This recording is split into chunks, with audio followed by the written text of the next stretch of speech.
up, everyone? Hope we're all doing well. How would Zabit Magomedsharipov get on against today's featherweights? Now, just before we get started, every single fight will be a 5-round fight. We used to do this as the top 15 versus the fighter, but I feel like 15 to 11 was just kind of wasted because it wasn't anyone really interesting, and they would never really win against the person we had up. So now we're just going to do the top 10 of the featherweight division. Let me know in the comments if you like this way of doing this more than the old way. All right, let's stop messing about now. The first one, number 10, Gene Silva. Okay, this is really hard to start off with because Gene Silva has so many question marks. Yes, he's really weird, barking and whatnot. Zabit has a bit more aura about him, but in a 5-round fight, low-key, you guys might hate me for this, and this is the first time I've done it in one of these videos. I think the guy's going to lose his first one. I think Zabit would lose to Gene Silva. I can't really go off much.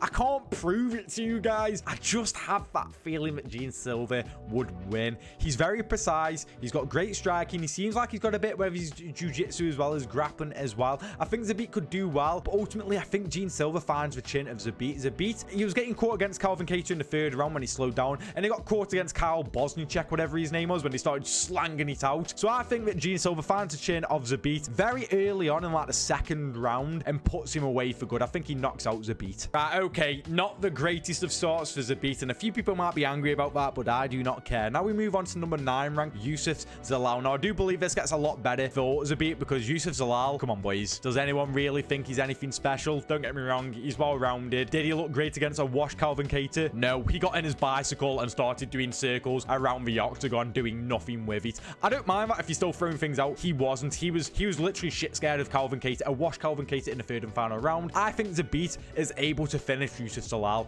I think he finishes him via submission in like the 2nd round. I think he absolutely bums Youssef Zalal. I'm going to be completely honest. Youssef Zalal, I like him, but... well, no, I don't like him, actually. And, sorry, I just don't like him that much after what he did to Calvin Kattar. I just thought it was really boring, unenthusiastic. I think Zabit absolutely wallops him. Okay, now we get to number 8, which is Josh Emmet. And this guy can knock you out at any given moment. But how does he get on against Zabit? Now, Josh Emmet, yeah, he's got that dog in him. He's gone 25 minutes of Ilia Topuria and taken a lot of hassle off of Calvin Kattar as well in 5 rounds. However, how does he match up against Zabit? I do think Zabit finishes him. I'm going to be honest, I know he's durable. I just remember when Yair Rodriguez caught him in a submission really easily, and Yair Rodriguez is quite good off his back in all fairness and dangerous, but still, it's Zabit, brother. You know, he's still got that aura about him. If this goes past round 3, then maybe Emmet finds a chin, but I just don't see it going past round 3. I think Zabit gets him out of there. There's a chance that Josh Emmet knocks him out, but there's a chance that Josh Emmet knocks anyone out. Josh Emmet could knock out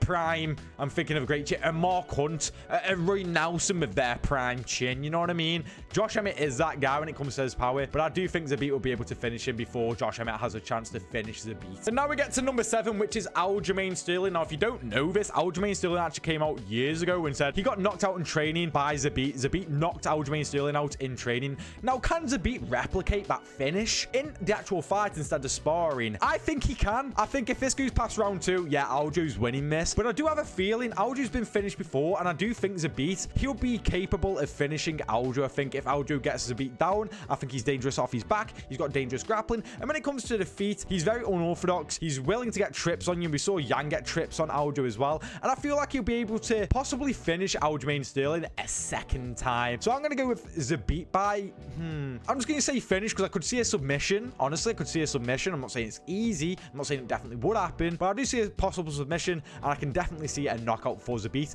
in like the 1st or 2nd round for Zabit against Aljo. Now we're moving on to number 6 ranked Lerone Murphy, the mini Leon Edwards, undefeated as well. Remember, how does he match up against Zabit? Now, I think it's safe to say this is definitely going to a decision. I think I've had to put like an acca on it. This is definitely going the distance, but who wins on the judges' scorecards? I think it is Lerone Murphy. Now, why, may you ask? Because he's very well-rounded. He can do 5 rounds at his own pace. Zabit goes at a good pace for the first 2 rounds, but after that just drops off a cliff, as I've mentioned before. But Lerone Murphy's very technical, can go 5 rounds, very well-rounded. I think he'll be quite safe against Zabit. I don't think Zabit will be able to finish Lerone Murphy, even though he has been caught before. But I just don't see Zabit finishing Lerone Murphy. And I think Lerone Murphy would just pick apart Zabit in the last few rounds when Zabit's a bit more depleted. Do I think he'll like hurt or have Zabit in any bad scenario? Not really, because that's just not how Lerone Murphy works. But regardless, I think Lerone Murphy takes like a 49-46 or a contested 48-47 against Zabit. And now we move on to another British man, and that is Arnold Allen at number 5. Now, how does this one go? Okay, now with Lerone and Silva, I feel like I'm a bit, you know, I could definitely see Zabit winning that. But with Arnold Allen, no, I really do think Arnold Allen would absolutely wallop the shit out of Zabit. Not even going to sugarcoat it, boys. Arnold Allen beats the living shit out of Zabit. Zabit might trouble him for the first round, but after that, Arnold Allen's good at setting a pace. He can go 5 rounds. He's experienced 5 rounds against one of the best one of the most elite fighters we've seen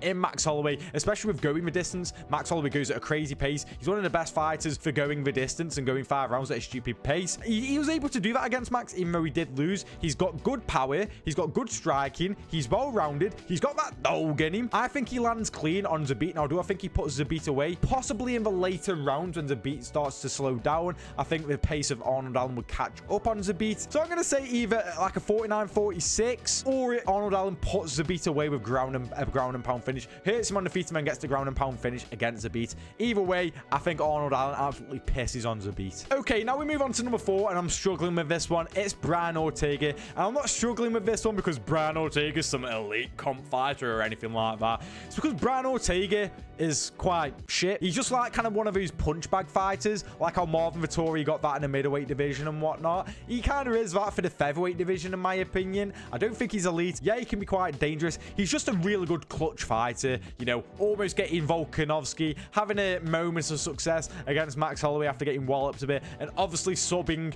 Yair Rodriguez after being 1080'd. But I don't think he's going to get that against Zabit. Yes, he can strike a bit. He's okay at striking, nothing crazy. Yes, he's okay with his grappling. He's well-rounded, but he's nothing great at anything, in my opinion. I don't think he'll set a pace either. He's just really tough. I think Zabit gets like a 48-47. I just think Zabit's just going to struggle in those later rounds, and that's where Brian Ortega starts winning some rounds. But ultimately, I think Zabit wins a 48-47, maybe a 49-46 or something like that. You know, maybe a 48-46 because he gets a 10-8 round. I don't think he finishes Brian Ortega, but I do think he gets a decision over Brian Ortega. Okay, next up, number 3. We should have actually got this fight. It was a dream fight. We were all having wet dreams about this fight, and we didn't get it. I'm talking about Yair Rodriguez. This fight was meant to happen at UFC 228, if I believe, and it didn't happen. Now, if this was a 3-round fight, I am going with Zabit. I'm going to be honest, like a 29-28 for Zabit. I think he'll beat him in a 3-round fight. However, in a 5-round fight, I think I've got to go with the odds of Yair Rodriguez. Now, I'm not someone who particularly likes Yair Rodriguez that much. However, I do think he beats Zabit. I'm going to be honest. I think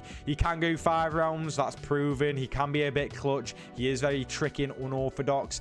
I do think there's a possibility that Zabit subs Yair Rodriguez, but I still lean more slightly towards the side of Yair Rodriguez being able to survive the first 2 rounds and then pick apart Zabit for the rest of the fight. I think that's how it plays out. Zabit wins the first 2 rounds rather handily, but then after that, Yair Rodriguez picks him apart, chews him up, head, body, legs, knees and toes, everywhere is what I'm trying to say, and I think he beats Zabit Magomedsharipov. Ooh, okay, now we get to number 2, Diego Lopes. I'm going to be honest, I'm really confident that Diego Lopes would chin Zabit. And you know how I've been saying for everyone, oh, Zabit, yeah, he wins the first couple of rounds. I don't think that against Diego Lopes. I think Lopes gets him out there in the first round. I think he chins Zabit within like 2 minutes. Maybe some of you guys will disagree with that. That's just how I see it, man. Diego Lopes is dangerous off his back. He's got a good jiu-jitsu. He's got loads of power. He's got a great chin. He packs a punch. He's great on the inside when it comes to the clinch. I feel like Zabit would try to do all this tippy-tappy. Lopes will be like, hold my beer. I'm going to chin this fucking and just fucking knock his beard off straight off like it's nothing. I think he puts him away. I honestly just can't even think of Zabit going past like the 2nd or 3rd round or having too much success. I honestly think Lopes would decimate Zabit. Okay, now we get to a very interesting one. Undefeated number 1, Movsar Evloev. How would he get on against Zabit? I think Movsar does have some success. We didn't really see Zabit against like a proper grappler as well, who just consistently tries to grapple. I think Movsar is really switched on. I think we all kind of underrate his striking. I don't think it's anything great, but you got to have okay striking to be able to drop Arnold Allen, in my opinion. I think that's quite fair to say. Who do I go? I do think Zabit could catch him, and I do think Zabit could be quite a bother on the ground, especially from his back. We saw Diego Lopes give Movsar trouble from his back. I'm still going to say Movsar gets the win, though. I think he gets like a 49-46, a 48-47. He's got good cardio. He can scramble. He's okay on the feet, and he's got really good grappling. So I think Movsar takes it. I wouldn't be surprised if Zabit gets a finish, but I'm still just going to favor the undefeated fighter here and say that Movsar's able to get a 48-47 over Zabit. And now the final person, the champion, Alexander Volkanovski. How does this one play out? Yeah, I'm super confident that Volkanovski wins this. I honestly don't give much of a chance to Zabit. I didn't back in 2019 when Zabit was making headlines, and I don't even right now with the worst version of Volkanovski, in my opinion. I think this current Volk would still beat Zabit. He's too switched on. He's too well-rounded. His fight IQ is too good. He's too experienced. He's got great cardio, can go at a stupid pace. I think he is all wrong for Zabit. Now, can Zabit maybe land something and knock him out? Possibly, but I don't think so. I don't think he's knocking out Volkanovski. I don't think he's subbing Volkanovski. Maybe he gives him a bit of maybe he drops Volkanovski, gives him a bit of adversity. Maybe gets him in a deep submission, but still think Volk gets out, weathers the storm, and puts an absolute beating on Zabit. I think he would. I'm going to be completely honest. I really don't fancy the chances of Zabit against